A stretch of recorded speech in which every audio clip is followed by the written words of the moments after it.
Televisa presenta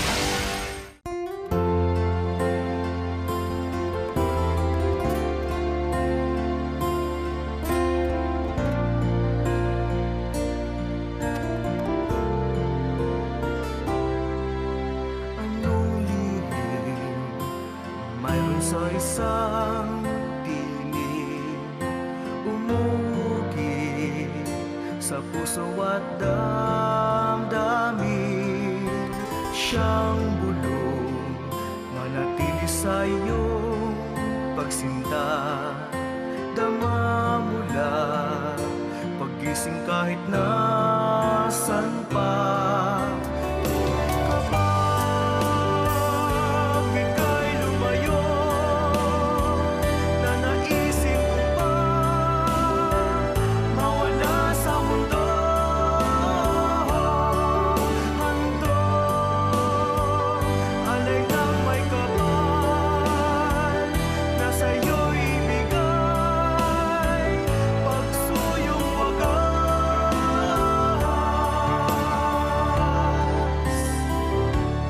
immortal.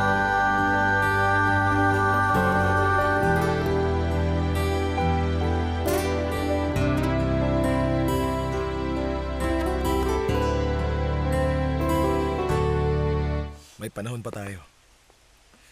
Ibibigay natin ang gusto niya at tapos na lahat. Hindi. Una sa lahat, ang papa mo ay hindi ako mapapatawad kapag nangyari yon. Hindi tama yon. Ayoko na mangyari yon. Nakakagulat, hindi ko akalain magkakaroon kayo ng relasyon ni Bruno. Well, wala pa kaming formal relationship. Sa katunayan, kinikilala lang namin ang isa't isa. Pero kabisado na namin ang isa't isa sa kama. Pero kamusta naman ang ugali niya? Ay, napaka-agresibo ni Bruno. Pero ginagawa ko lahat para matuwa siya sa akin. Talaga? Tulad ng Ngayon nagtatrabaho na ako sa kumpanya, inutusin ako ni Bruno na manmanan si Alex. manmanan siya? Pero bakit? Sinabi kasi ni Bruno na matagal na raw siyang gustong saktan ni Alex. Kaya't kailangan, buksan ko ang mga mata ko para makita mga plano nitong paninira. Siyempre, kailangan ko itong paalam kay Bruno para lagi siyang handa. Ah, okay. Mukhang mahal mo na nga siya dahil nakukuha mong gawin ang lahat ng pinagagawa niya. Baka. Ang sweet naman.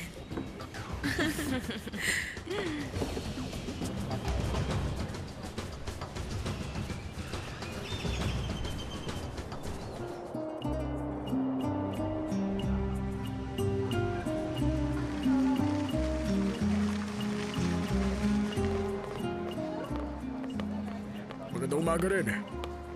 Sige, maupo ka.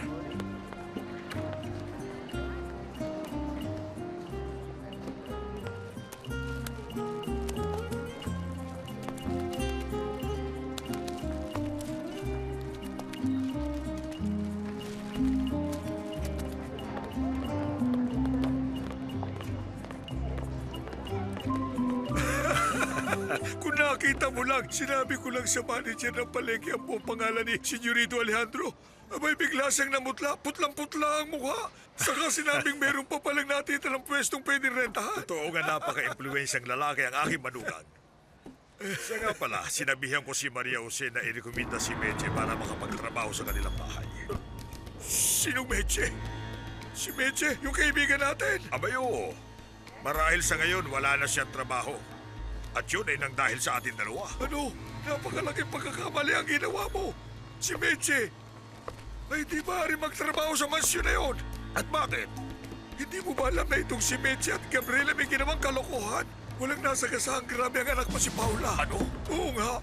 Meron siyang nasagasaan pero ang lalaki na walang natamong galos. Kita yun ang dalawa kong mata. Ha? Inupahan silang dalawa ni Eric para magpanggap si Gabriel na siyang biktima ng aksidente yun na siya yung nasagasaan. Yun ang totoo. At pagkatapos? Ay basta, yun ang dapat mangyari. Hindi maaari magtrabaho doon si Meche. Kaya tawagan mo agad ang iyong anak. Para hindi niya masabihan ang kanyang asawang gawin yun dahil kapag lumabas ang sikreto, makukulong si Meche at magmumukha akong masamang tao. Maghanap tayo ng telepono. At pagkatapos ipaliwanag mo sa akin ang sinasabi mong yan. Tara na! Alis na tayo! Bilisan mo! Dali! Meche? At sino naman yon? Oh, sige, papasukin siya. Ay, isang katulong inirekomenda ni Senyorito Alejandro. Ibig sabihin sisisantehin nila ako? Siyempre hindi, Senya. Pero kailangan natin tumanggap na isa pang kasambahay lalo't nagbalik na si Senyorita Maria Jose. Hello, Itay. Isa itong sorpresa. Kumusta na kayo? Ayos lang, mahal ko. Hindi lang ganun kabuti. May problema ba? Naalala mo ba yung papel na ibinigay ko sa'yo na may address ni Meche? Ni Meche? Oo. Para mabigyan siya ni Alejandro ng trabaho.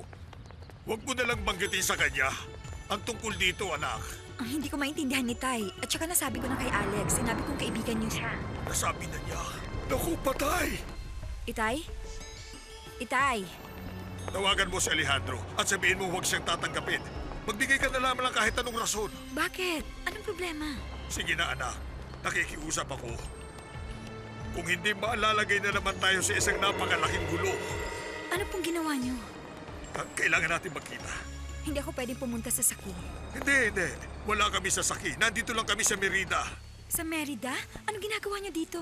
Mamaya na ako magpapaliwanag, anak. Pwede kitang puntahan o kaya pwede tayo magkita sa ibang lugar. Ikaw ang bahala. Hindi ako pwedeng lumabas. Nagpunta ako sa doktor at sinabi niya kailangan ko magpahinga. Doktor, pero ayos ka lang, di ba? Opo, Itay. Opo. Kung gano'n ako na lang pupunta dyan. Habang hinihintay mo ako, tawagan mo ang iyong asawa. Sabihin mo kalimutan na ang tungkol kay Meche. Papunta na ako dyan, mahal ko. Pagpalain ka ng Diyos. Ano yan? Ganito na lang. Habang papunta ka doon sa mga anak mo, ako naman pupunta ako si Meche. Halika na. Tama. Tayo na. Dahil lalo lamang itong lalala kapag ito'y pinatagal pa natin. Naiintindihan mo ba? Sige, bilisan mo. Doon ako. Nakapagtrabaho ka na ba bilang kasambahay? Oo, sir. Marami na ako naging trabaho. Meron ka bang letter of recommendation? Alam niyo, naging saleswoman ako at nakapagtrabaho rin sa bar. Pero isa akong disente at tapat na tao at kailangan ko tong trabaho. Pero wala, patawad po, wala akong letter of recommendation. Sige. Susubukan ka muna namin ng 1 linggo. Ay, sige po. Siyempre, full-time ka rito. Ay, sir, hindi po ako pwede mag full-time. Dahil ang totoo niyan, meron po akong kapatid na may sakit at hindi makatayo na mag-isa. Sige. Sa totoo lang ayoko. Alam kong kailangan kong sumama kay tatay pero alam kong hindi ako magiging masaya. Pagkatapos kong maranasan tumira sa ganitong klaseng bahay. Naiintindihan kita. Napakasarap i-enjoy ang masaganang buhay. Sa tingin ko hindi ka naging mahirap. Hindi. Galing ako sa isang marangyang pamilya. Kaya ba hindi ka nagtatrabaho? Marami kang pera? Oo, meron. Ang aking asawa. Hindi ka man lang ba nahihiya? Nakakahiya ba para sa isang babae na sinusuportahan siya ng kanyang asawa? Hindi yun pareho. Bakit? Di ba sinasabi nilang patas ang lalaki at babae kaya lahat tayo pantay-pantay ang mga karapatan? Ay, ang kapal pala ng mukha mo. Pero masaya akong kasama. Buti nandito ako para samahan ka. Tignan natin. Umusog ka.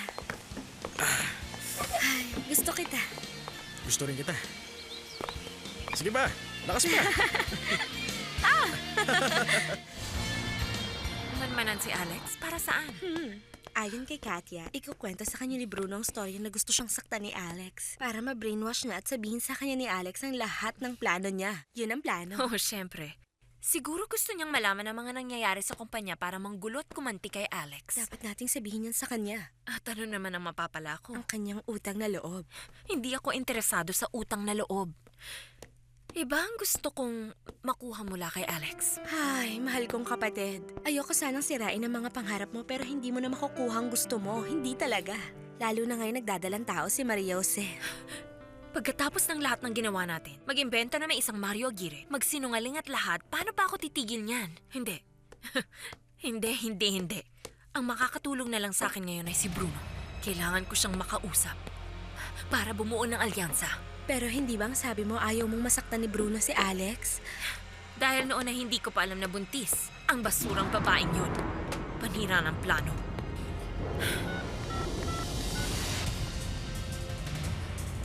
Bruno?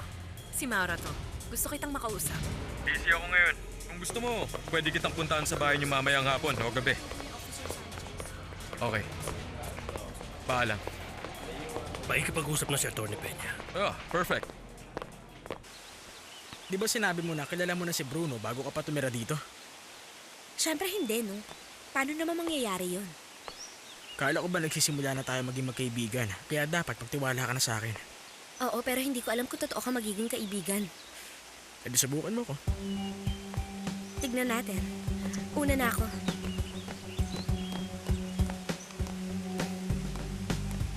At sinabi mo mahilig ka magpinta? Opo, nag-aral pa nga po ako eh. Pagkatapos, nagtrabaho ko sa shop ni Mrs. Berenice. Nagbibenta siya ng handicrafts at ilang mga lumang paintings. At dahil sa sobrang luma na ito, nasisira na. Kaya nare-restore ko. Sinusubukan ko. Hilig ko rin ng pagpipinta, pero ayaw nito sa akin. Ganon? Ang talagang hilig ko ay ang pagsusulat. Mahilig ako magsulat ng mga istorya, pero ngayon sinusubukan ko naman ang pagsusulat ng mga tula. Nagsusulat kayo ng mga tula? Well, sinusubukan ko lang. Hindi madaling magsulat ng mga tula. Mukha nga. Pero kayo ay nakapag-aral at intelihente. Ako ay ignorante. Hindi ka man nakapagtapos ng pag-aaral, ngunit isa kang babaeng intelihente, sensible. Alam mo, may inalok si Fernando na sa tingin ko ay magugustuhan mo. Pero hindi ngayon dahil ikaw ay nagdadalang tao. Siguro kapag nanganak ka na. Hindi ko po maintindihan, pero kung yun ay trabaho, hindi niyo alam na gusto ko yun. Huwag po kayo mag-alala, kaya ko namang gawin yan. Bueno, sasabihin ko kay Fernando na balitaan ka tungkol dito. Maraming salamat po. At ano yun? May gusto ka bang tanungin pero natatakot ka? kasi gusto ko lang malaman kung bakit nag-ibang pakikitungo niya sa akin. Dahil po ba sa anak ko? Dahil apo ko siya. Pero dahil na rin, isa kang napakabuti at napakabait na babae. Kumusta? Ikaw pala, Mr. Pedro. Ay, napakasaya. Maganda umaga, Mr. Ezekiel. Tay! Mahal ko. Iha, kumusta ka? Mabuti. Ano ginagawa mo dito? Binibisita ko lang kayo. Tatawagin ko na si Senyorita Maria Jose. Bumibisita? O baka naman may nangyari? May problema tayo, Iha. Isang malaking gulo.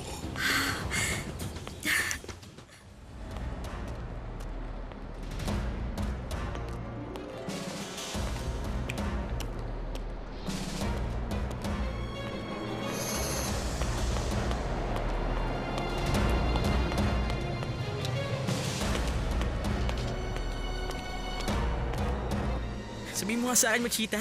Natagap ka na ba sa trabaho? Oo, magsisimula na ako bukas. Pero hindi full-time dahil sinabi ko kay Sir Ezekiel na hindi ko kaya manatili doon buong araw dahil kailangan kitang bantayan. Bubuksan ko ang pinto. Kapag isang kaibigan natin yan, huwag kang magkukwento na kahit na ano. Ay, Gabriel. Ay, Chucho! Isa tong himala. Pumasok ka. Kamusta? Masaya ako makita ka, Meche. At ikaw din, Gabriel. Ay, hindi nyo lang alam kung gaano ako nagagalak na makita kayo. Ganon din po ako. Namiss ka rin namin dito, Mang Chucho. Lagi ka rin namin na pag-uusapan. Pero puro magagandang bagay lang, ha? Huwag ka mag-iisip na masama. Palagi ko rin kayong naiisip dalawa. Ay, maupo po kayo. Gusto niyo ba ng kape? Ay, hindi. Sige, sige, gusto ko. Okay, Chucho. Ay, kumusta ka na, Gabriel? Okay na ako sa ngayon, Mang Chucho. Dahil sa aking rehabilitation therapy. Ano ka mo? Ano yun? Binibigyan ako ng mga doktor ng ilang exercises para magalaw ko ulit ang aking mga binti. At bumubuti na ito. Iniwan ko nga din ang saklay ko kasi kaya ko nang tumayo. Tignan mo. Ay, naku, teka. Ay, baka matumba ka. Ako na lamang. Baka masaktan mo sarili mo eh. O, gamitin mo na. Pero tignan mo ha. Kaya ko na maglakad. Masaya ako makita ka na kapaglakad ka na ulit, Gabriel. Para ka nang nabigyan ng bagong buhay, ano? Aba, oo naman po. Salamat talaga kay Sir Alejandro para sa lahat ng ito. Hulog talaga siya ng langit.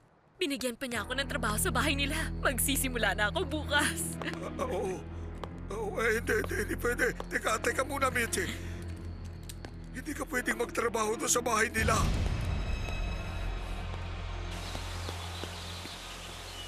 Hindi ko alam, mahal ko. Isinusumpa akong bago pa ako sabihan ni Chucho. Wala akong alam tungkol Ibig sabihin walang nangyari sa lalaking yun at wala akong kasalanan. Nagsisinungaling lang palang lalaking yun. Tama yun, mahal ko. Sigurado kung ang lalaking nabundol mo ay hindi man lang nasaktan. Tay, napakatagal akong inusig ng konsensya ko sa pag-iisip na akong dahilan ng pagkabalda niya. At tapos, tay, nakulong pa ako. Hindi to makatarungan. Paulo, minahon ka muna. Itay, pakiusap. Tinawagan mo na ba ang asawa mo? Sinabihan mo bang huwag tatanggapin si Meche? Hindi ako tumawag. Pero mahal ko, ang nag-utos kay Meche na magpanggap ang kanyang kapatid na nasa gasahan ay si Eric. At malamang ang lahat ng iyon ay utos ni Bruno. Mga wala silang puso! At kapag nagsimula magtrabaho dito si Meche, makikita siya ni Bruno. Siguradong pipigilan siya magsalita at umamin sa asawa mo. Naiintindihan ko, Itay, pero ayoko na maglihim kay Alex. Pero malalagay si Chuchu sa panganib dahil alam niya ang lahat ng ito, Iha. At wala man lang sinabi ang lalaking yun! Pakiusap, anak. Paula, pakiusap. Nalaman lamang ito ni Chuchu matapos itong mangyari nang nasa ospital si Gabriel. Oo. Naawa sa kay Meche at doon sa batang lalaki. Oo, nakakaawa, pero paano naman ako? Paula, tumigil ka. Patapusin mo muna si Itay. Oo, Iha, pakiusap. Mabait na tao si Chuchu. Lumipat kami sa Merida. Umupa kami ng bahay para magtayo ng isang negosyo. At siyang sasagot ng lahat ng iyon. Oo, totoo. Isang napaka-agresibong lalaki ang pumunta dito para kumbinsihin kami. Panginoon ko, anong itsura niya? Siya ay matangkad, may kapayatan, at maputi, itim ang buhok, maganda ang katawan. Tama, siya nga siguro si Senyorito Bruno. Binigyan niya kami ng pera para magsabi ng kasinungalingan. Pero hindi ko ginawa ang mga sinabi niya sa akin. Hindi ko binigay ang mga hinihingi niyang detalye. At si Sir Alex ay pumunta sa ospital at sinabi sa amin, siya na ang bahala sa lahat. Kaya ibinalik ko kay Eric ang pera para ibalik dun sa lalaki. Nangyari na yun, hindi na may babalik. Pero ikaw, Meche, dapat hindi ka magtrabaho sa bahay na yun. Kasi kapag nalaman ni Senyorito Alejandro ang buong katotohanan, makukulong kayong dalawa ni Gabriel. Yun ay kung hindi kayo gagawa ng masama ni Senyorito Bruno. At tapos kung akusahan ng iyong asawa si Chuchu bilang kasabwat, eh di pati ako. Ikaw? Bakit? Dahil alam ko may masama akong reputasyon sa pamilyang ito. At makaisipin nilang matagal ko ng alaman lahat. Ay, Itay, pero bakit naman iisipin ni Alex na kaya niyong gawin to sa sarili niyong anak? Pakiusap, Iha. Kausapin mo siya. Sabihin mo nag-aalinlangan ka. Na ayaw mong tanggapin si Meche dahil nagtrabaho siya sa kabaret. Itay, alam ni Alex ang ugali ko at hindi siya maniniwala. At kung ganun nga, dapat nasabi ko na yun sa kanya nung narekomenda ko siya. Oo, mahal ko. Tama ka. Pero isipin mo ang kawawang si Meche. Napakabait niyang tao. At kaya lang siya pumayag ng gano'n para matulungan ang kanyang kapatid na gumaling at makalakad muli. At wala siyang alam na ikaw, Paula, ay kasali sa nangyaring gulo na yun. Si Bruno at ang walang yang Eric na yun ang dapat sisihin. Humanda sila sa aking dalawa. Hindi, huwag, Iha. Huwag. Wala kang sasabihin sa kanila. Sige na, Maria Jose. Kausapin mo lang iyong asawa. Para na rin sa ating kapakanan lahat. Bakit palagi niyo na lang ako inilalagay sa alanganin? Bakit? Ito na ang huli, mahal ko. Pangako.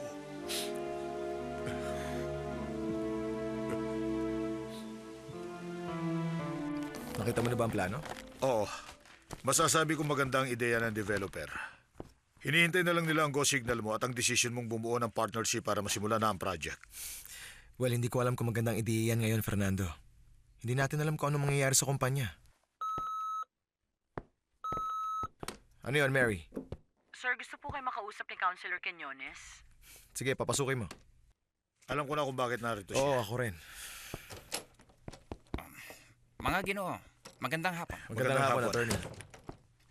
Kumusta, Mr. Lombardo? Counselor. Mr. Alanis.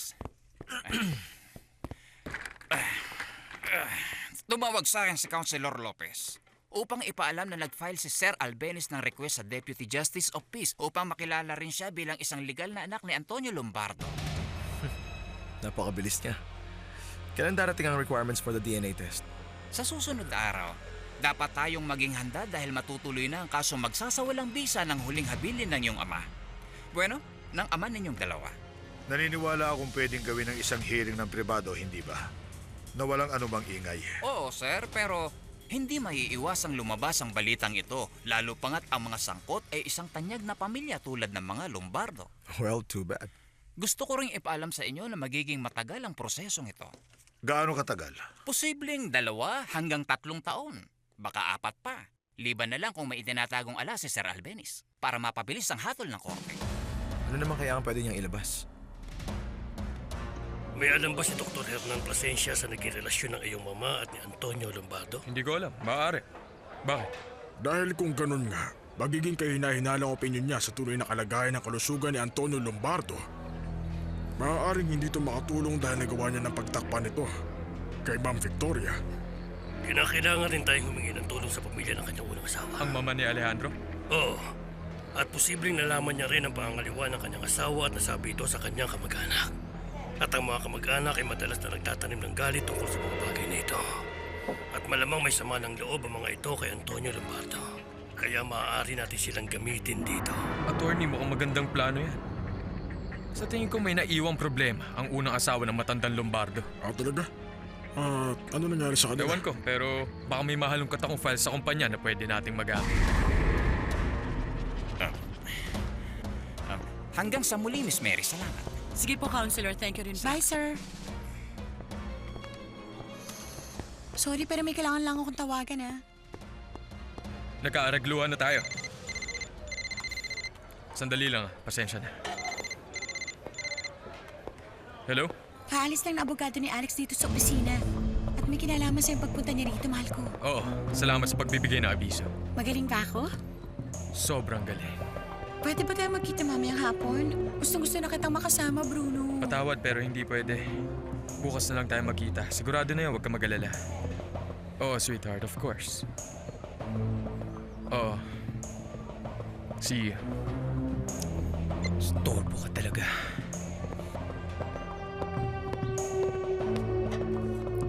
Ano na nga bang pinag-uusapan natin?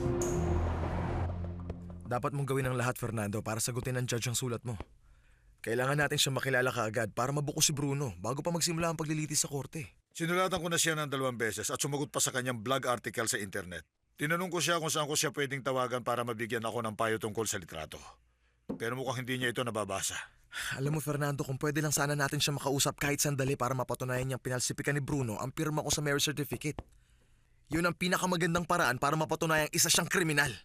At nang sa ganon, ako ang kailangan magsampa ng kaso laban sa kanya kaysa sa kasong isinampa niya laban sa akin. Hindi mo ba naisip na isa na naman yung iskandalo? Sa pagkakataong ito, si Maria Jose ang madadamay at ang kanyang pamilya. Anong gagawin natin ngayon, Fernando? Pabayaan na lang to? Nakatali ang pareho kong kamay at paa. Kung hindi ito ang iskandalong sisira sa aking mama, ito naman ang iskandalong sisira sa aking asawa. Kundi sa pamilya niya. Ano bang gusto mo mangyari? Ang makatakas na lang si Bruno sa lahat ng to? Ewan ko. Maaring kailangan nating hanapin ang kanyang kahinaan. Sa pamamagitan noon, malalaman natin kung may iba pang tao na kasabwat niya rito. Fernando, pakiusap. Subukan mo na lang hanapin ang nawawalang judge.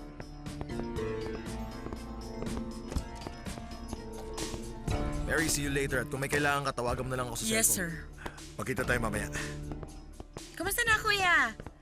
Napansin ko matagal yung naging meeting nyo. Ano ba pinag-uusapan nyo? Tungkol lang sa trabaho. Pero yung lalaki umalis, abogado ni Alex, yun tama ba? Oo, may pinag-aaralan kaming negosyo. O sige, may mga dapat pa akong gawin.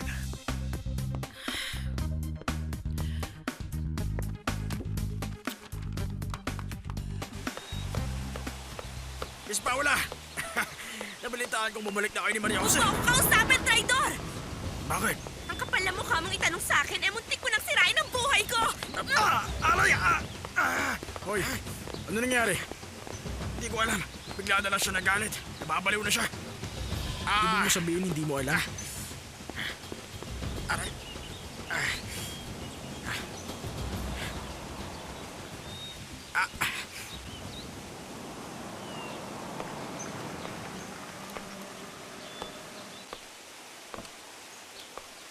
Magandang hapon, senyor. Magandang hapon.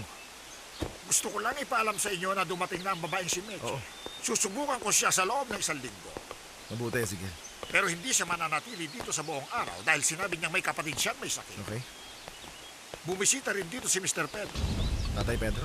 Oo, binisita niya yung asawa at hipag, nakipag-usap siya at umalis na rin. Salamat, sige. Walang anuman, senyorita. Maraming salamat.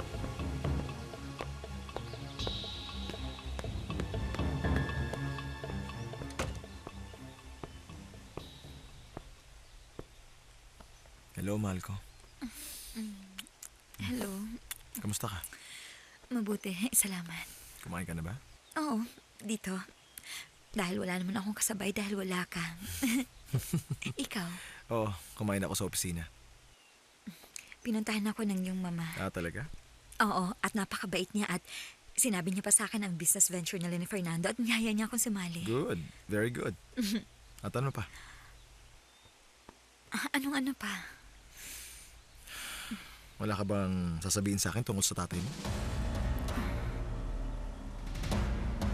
Oo, tama. Kailangan kong agency nyo para mapasa akin ang apartment na yun sa madaling panahon. Sinabi ko na sa inyo na gusto ko simple lang. Hindi flashy o makatawag pansin. Isang maliit na lugar pero maganda. Komportable, sa labas ng syudad pero accessible.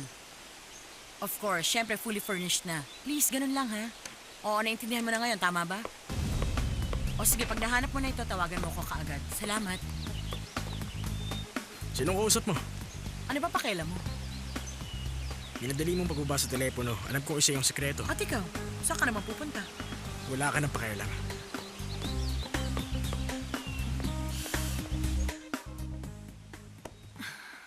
Maria Jose, hindi naging maganda ang araw ko at wala ako sa mood para sa mga paligoy-ligoy mong sagot. Kaya please, ano Wala naman ang siyang ginawa ginawa. ng tatay mo? Sabihin mo! Ayun niyang sabihin ko sa'yo. Pero bakit kanya pinuntahan dito sa bahay?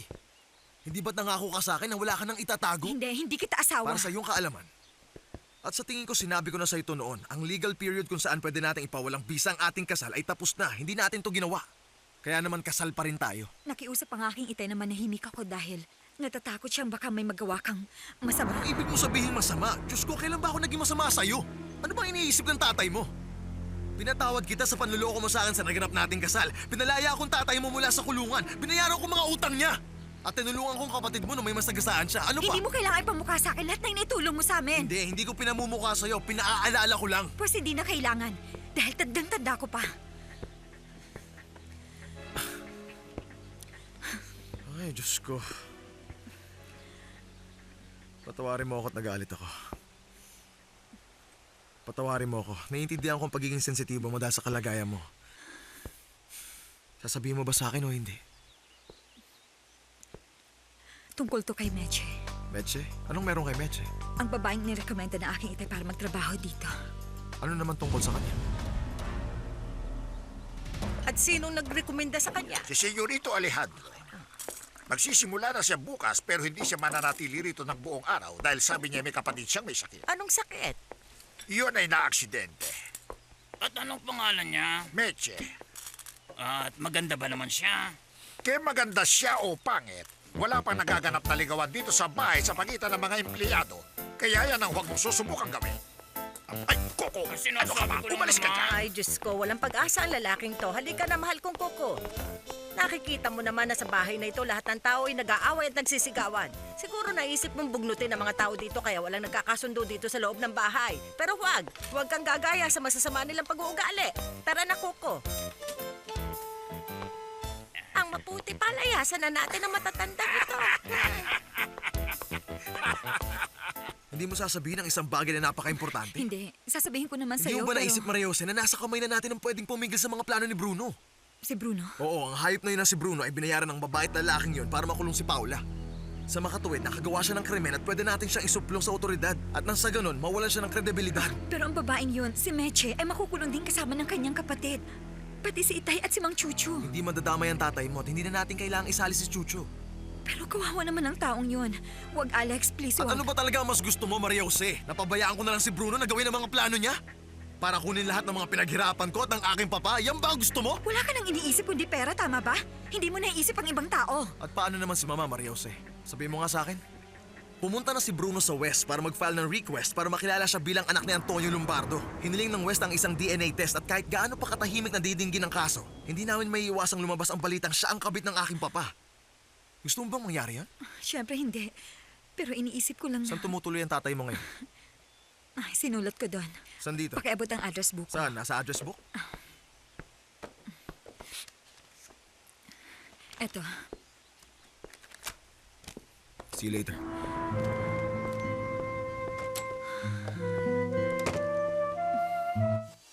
Iho, hindi ko alam nakauwi ka na pala. Mama, patawad po pero kinamusta ko muna si Maria Jose at patawarin mo ako, Mama, dahil kailangan ko munang puntahan ng taong maaaring makalutas ng mga problema natin. Sino siya? Ano mga problema? Iho! Siguro ang ibig niyang sabihin ay ang mga plano ni Bruno. Ay, sana nga. Nakita ko nagmamadali si Alejandro. Saan siya pupunta? Hindi ko alam, Iha. Hindi ko alam na darating ka. Nandito ako para sabihing nakausap ko ang abogado ni Bruno dahil kapag hindi ako tumawag, wala naman nakakaisip sa akin. Walaan nyo, ang lalaking yun pumunta sa West para maging isang legal na lumbado. Siguradong gugustuhin nilang kumuha kami ng DNA test para mapatunayang tunay kami anak ni Antonio. And for sure, magiging malaking iskandalo ito, Mama. Ginagawa na niya, sinabi niya. At nasasabi mo pa ito na kalmado ka? Anong magagawa ko? Kausapin mo siya. Pangakuan mo siya para hindi niya gawin ang bagay na yun. At saka mas gusto ko maging lehitimong anak ni Senyor Albeniz kaysa maging anak sa labas ni Senyor Lombardo. Pakiusap, Raquel. Kailangan natin itong pag-usapan. Pero ayaw tumigil ng iyong kapatid at kapag pinakikiusapan ko siya, mas gusto pa niya itong gawin. Kilala mo siya. Ay, nakakainis na pareho kayo matigas ang ulo eh. Walang gusto magparaya. Iniisip niyo lang ang mga sarili niyo at lahat kami pwede na masunog sa impyerno. Ay, huwag kang ang ganyan, Raquel. Ang rason kung bakit ayaw kong tanggapin ang gusto niya ay dahil sa tingin ko sinusubukan niyang kunin ang lahat ng iniwan ni Antonio kay Alejandro. Ayan na naman. Laging si Alejandro lang ang iniisip niyo, Mama. Wala ba ako halaga sa inyo? Wala ka bang pakialam sa kahiyang madudulot ito sa akin? Siyempre, mahalaga ka sa akin. Kung hindi dahil sa akin, hindi mangyayari ang mga bagay na ito. Sige, kakausapin ko siya at titignan ko ang aking magagawa. Salamat, Mama. Mababawasan na rin ang mga iniisip kong problema. Habang sinusubukan kong alisin pa ang isa. Kukuha ko ng divorce. Bakit? Hindi ko na kaya. Pagod na ako kay Roberto. Hindi ko na kaya magtiis sa magaspang niyang ugali. Napakabastos niya, Mama, and I don't deserve that. Sumasang-ayon ako pero hindi ko maintindihan. Sabi mo ayaw mo ng skandalo samantalang gusto mong kumuha ng Mama, diborsyo. utang na loob. Ang simpleng diborsyo ay wala sa kalingkingan ng iyong mga problema. Oo, siyempre. Ang ina ay kailangan maging santa at ang kanyang mga anak ay pwedeng maging delinkwente, magnanakaw, kahit ano Wala gusto mga nila. delinkwente, magnanakaw o kung ano man dito. O sige, ikaw na ang bahala. Pero ayaw ni Roberto na ibigay sa akin ng diborsyo, Mama. Kausapin niyo siya, tulungan niyo Ay, naku, hindi. Yan ang hindi ko gagawin. Dapat kayong dalawa ang nag-aayos niyan. Felipa, halika na. Ipapasyal natin sa labas si Kuko. Ano? Mas may pakialam pa kayo, Mama, sa mga pangangailangan ng aso yan kaysa sa akin na anak ninyo? Mama, sige na please. Kausapin niyo ako, sige na naman. Tapos na ako makinig Mama, sa'yo, Raquel. Lagi niyo na lang ko iniiwan, wala kausap. Mama!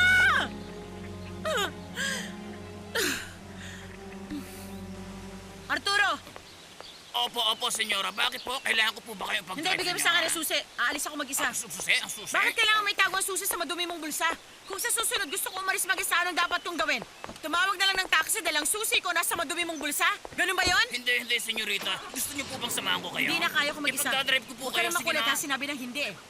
O sige, kapag nagbagong isip niyo, Ay, naku, manahimik ka na nga, tumawag kayo please. sa akin at pwede kong sumunod sa inyo sa gate at pwede ko kayo ipag-drive. Ano yun? Bakit siya umalis mag-isa? Ay, hindi ko alam. Nakikita ko na parang hindi mo siya gusto, tama ba? Napakahirap pakisamahan ng amo kong yan. Tumabi ka nako. nga dyan. Ang boss ko rin naman ito. eh. Oo, lahat sila. Alam mo na bang magkakaroon ng bagong kasambahay? Hindi. Siya si Meche. Nakita ko siya kanina umaga. Maganda ba siya? Tinatanong ko si Gersikiel. Jessica, sino yun? Sige, ang aking pinsan. Sobra siyang nagalit pero hindi siya full-time na empleyado at mag-uuwian dahil meron yata siyang kapatid na aksidente. Pero, sino ang nagrekomenda sa kanya? Siya. Si Ezekiel? Hindi. Si Sir Alex.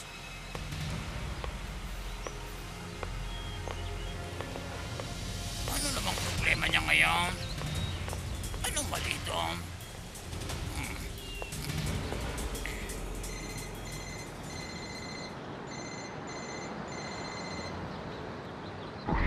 Palpa ka talaga. Anong sinabi mo? Sigurado ka bang siya yung nakita mo? Opo, sir. Sigurado ako. Pero ang pangalan niya ay Meche. At may kapatid siyang may sakit. At huwag mo kalilimutan na nakalala sila ni Sir Alejandro. Dahil siya nagbayad sa ospital. Maaaring siya ngayon at darating na siya bukas. Hindi to maaari. Kahit anong mangyari, dapat natin itong pigilan. Kung ganun, anong gagawin natin, sir? Kailangan na silang mawala sa mundo to.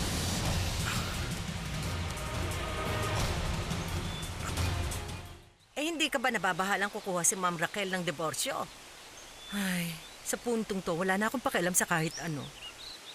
Ang gusto ko lang ay pumunta sa isang malayong isla. Tumira sa kubo sa harap ng dagat.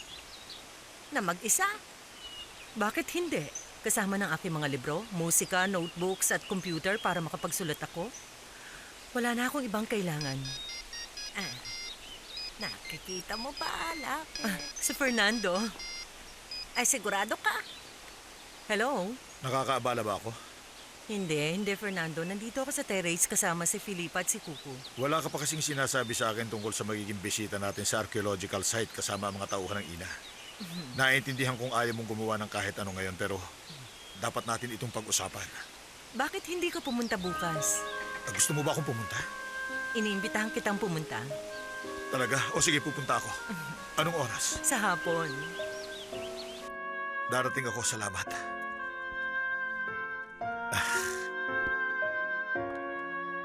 Maaari ko bang sabihin ang aking iniisip? Ano? Para kasing may kuminang sa iyong mga mata. Tara na, pumasok na tayo. Kuku! Kuku? Halika, tara na. Halika na, pasok na.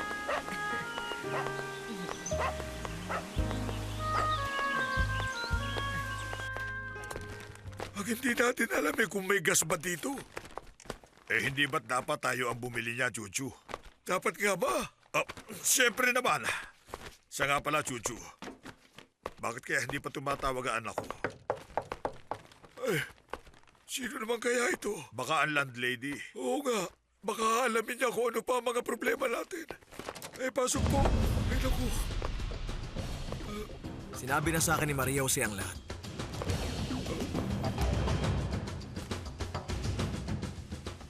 Ginawa mo lang ang tama. Kanina nakasalubong ko pa nga walang yan lalaki si Eric. Naku, gusto kong patayin ang hayop na yon. Oo, pero kinakabahan rin ako dahil madadamay ang ating itay. Pati na rin si Mang Chuchu. At syempre ang babaeng yun at ang kanyang kapatid na may sakit. Pero sa kabilang banda, naiintindihan ko na may karapatan si Alex na protektahan ang kanyang sarili. Malamang. Dahil kahit ano man ang sabihin mo, walang ginawa ang mga walang yan yun kundi lokohin si Alex. At sa tingin ko naman, si tatay at si Chuchu ay siguradong mapoprotektahan ni Alex kaya huminahon ka. Sana nga. Ay, Paula, pero ayoko na. Ayoko na magtalo kaming dalawa. Alam kong normal na nag-aaway ang mag-asawa, pero nakakasawa na ang laging ganito. Nakakapagod na. Ayoko magbago siya sa akin. Dahil mahal na mahal ko siya. At mahal ka rin niya, ate. Okay. Tignan mo na lang nakukuha ang aral sa bawat away, okay? Di ba nga, ang pinakamasayang dinudulot ng pag-aaway ay reconciliation? Alam kong ibig mo sabihin, pero alam mo naman ang kalagayan ko. Hindi ako makagalaw ng maayos. Ayos lang. Teka, tingin mo ba kapag plastic surgery ako, matatanggal ang peklat? Bakit? Natatakot ka ba na hindi ka na mahalin ni Alex? Hindi. Alam kong mamahalin niya ako kahit ano pang maging itsura ko. Ang importante lang, maging tahimik ang relasyon naming dalawa. Mahahanap niyo rin yon, sinisigurado ko yon. Minsan gusto kong maging katulad mo.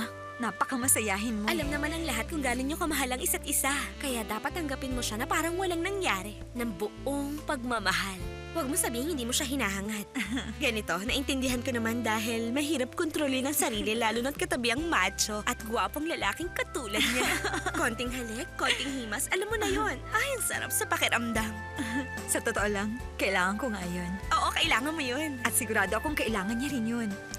Nakita mo ginawa mo? Ngayon tuloy gusto ko na siyang makita para maipadama sa kanya ang aking pagmamahal. At kalimutan ng lahat, gawan mo ako ng pabor. Tawagan mo si Alfredo Palacios para maayusan niya ako. Sige, na. ibigay mo sa akin ang number niya. Sana'y magbago na isip niyo si Senyorito Alejandro at nagmamakaawa akong mahabag naman kayo kay Meche at sa kanyang kapatid. Hindi madali ang kanilang pinagdaanan para bigyan niyo pa sila ng panibagong problema. Maaring ang tingin mo sa kanilang dalawa ay magkapatid na walang konsensya, subalit ang totoo ay mabubuti silang tao na hindi ginustong makasakit ng ibang tao. Huwag mo naman sana silang isumbong sa otoridad dahil makukulong silang dalawa, nakakaawa naman. Ang taong mahirap at walang swerte sa buhay kung minsan nakakagawa ng mga bagay na talaga namang hindi nila gusto. Hindi sa kumakampi ako kay Meche at sa kanyang kapatid pero dapat din natin silang unawain. Pero paano hindi magiging desperado kung makikita nyo lang si Gabriel na parang bata na gustong-gustong muling makalakad at mamuhay ng normal? Pero dahil sa aksidente nagdusa siya, maaaring habang buhay na siya nakaratay sa kama. Oo, nakilala ko na sila. Siyempre nalulungkot din ako sa kalagayan nila. Pero sana intindihin nyo, napakaraming problema rin ng aking pamilya. Hindi nyo lang alam pero ang aking mama ay maaaring masangkot sa isang... Naiintindihan ko pero hindi makatarungan ang nangyayari. Isang disenteng babae si Senyora Victoria, isang respetado. Lahat tayo ay nagkakamali. At saka kapag ang isang tao ay nagmahal, nababaliwala na ang lahat ng mga rason. Sige. Bali sinasabi mong si Eric ang nag-offer kay Meche at sa kanyang kapatid ng plano?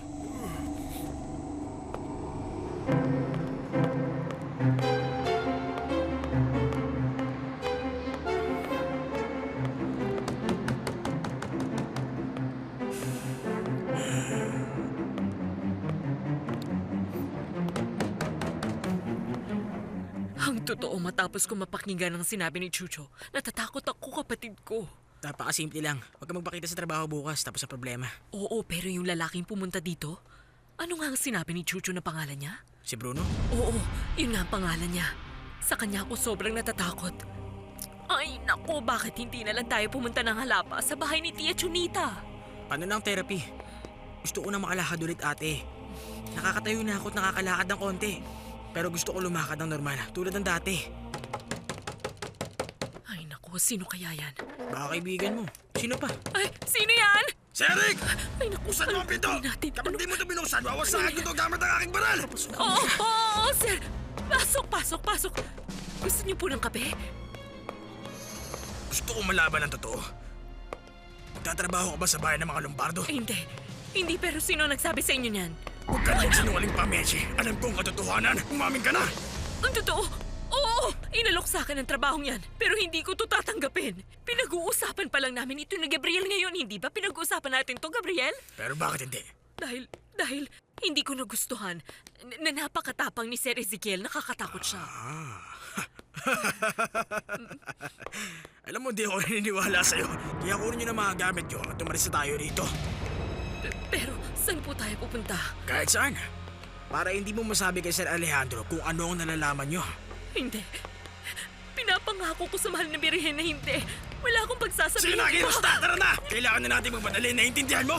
Pakiusap, Eric. Pakiusap na kunin niyo na ang mga gamit niyo at umalis na tayo! Halika na. Ayoko, hindi ako lalayo dito! Gabriel, pwede ba pakiusap, Gabriel? Kapag hindi mo ako sila, Eric, wag! babarilin ko yung binti ng kapatid mo. Naiintindihan mo? Eric, wag! Sige! Barilin mo ako! Ngayon na, dali! Pakiusap, Barilin mo ako! Gabriel. Manahimik ka na! Huwag halika na, umalis na tayo! Sasama kami! Dalihan nyo na! Huwag nyo na patagalin pa! Kumilos na kayo! Dali! Kunin nyo na mga gamit nyo! Sige na! Kami sa'yo. Maghahanda na kami. Hindi ako makapaniwala na naghahanap ka pa, Ulysses. Samantalang narito naman ako. Hindi kasi maganda ang mood ko nung nakaraan. Nakakabagot sa lalaki na laging kasama yung babae. Imbis na maging relax, naaabala pa. Nakakaabala ba ako sa'yo? Hindi, mahal ko. Intindihin mo. Ano ginagawa mo rito kasama babaeng makapal ang mukha na yan? Hindi ako makapaniwalang lahat ng mga lalaki ngayon ay baboy. Bakit hindi ka nalang bumalik sa kwarto mo? Lasinggera! Para malaman mo, hindi ako lasinggera. Ano gusto mo, umalis ako para makapaglandi ako sa mariming babae na yan? Ganun ba, ha? Tigilin mo na pagsasalita niyan. Alam ko kung ano sinasabi ko. Hindi mo ako maluloko, inutil! Nagsiselos ka, pero ang totoo, hindi naman ako mahalaga sa'yo!